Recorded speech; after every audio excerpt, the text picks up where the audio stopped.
So guys, ito ang aming kapaligiran, malinis at napaka-presko dito guys. Marami siyang tanim. Ayan yung malunggay. Ayan yung saging. Marami pang iba guys. So ayan ang aming. So pwede siyang pananim dito kasi malinis na siya. Oh. Ayan guys. Oh. Isa lang aking kapatid. Ayan guys. So ayan, ito tour guide ko kayo sa aming pananim. So ito yung napakagandang saging dito guys. Ayan yung saging, talaga siyang saging na hinahawakan natin. So for today's video guys, so meron tayong mga saging guys. So ayan yung mga pananim. So ito ang aming kapaligiran. So meron siyang bahay doon, yung aking kapatid. So ayan siya, meron siyang kutape too. Charot lang, kutap to guys. Ayan oh, ayan, nagbubonga na siya guys. So ayan, meron na siya mga flowering gardening. So ayan, so ito na rin siya oh, tingnan mo oh. Diba? Saan ka pa? Ayan oh, tingnan mo. So ayan, so meron tayong dito banana yan, kapayas. Meron din kami dito lemongrass, kulang na lang ang manok. May manok dun eh.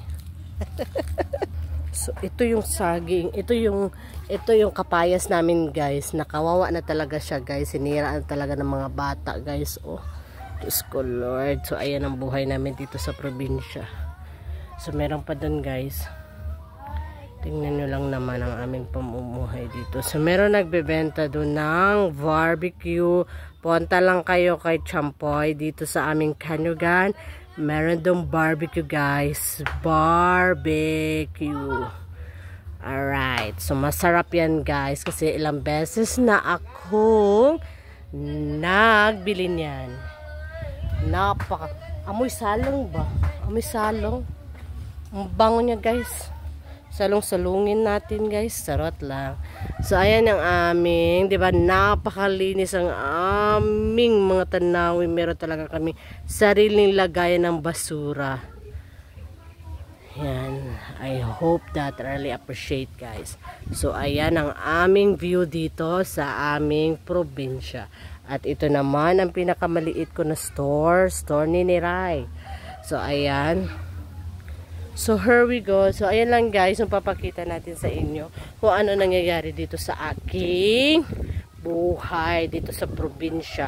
Sino naman kaya yung ano na yun oh. Ayan, hindi ko alam saan pupunta yun. Echopera. So ayan guys, tingnan mo ang aming mga place. Ayan, meron kaming ditong kapitbahay. Tsaka meron din doong bahay doon. So ayan. So, ano masasabi nyo sa aming place? Mahirap man kami. Pero, marami kaming pananim. Nabubusog kami. So, ayan guys. Thank you so much for watching. Sana support kayo sa akin guys. Thank you so much. God bless everyone. Bye-bye.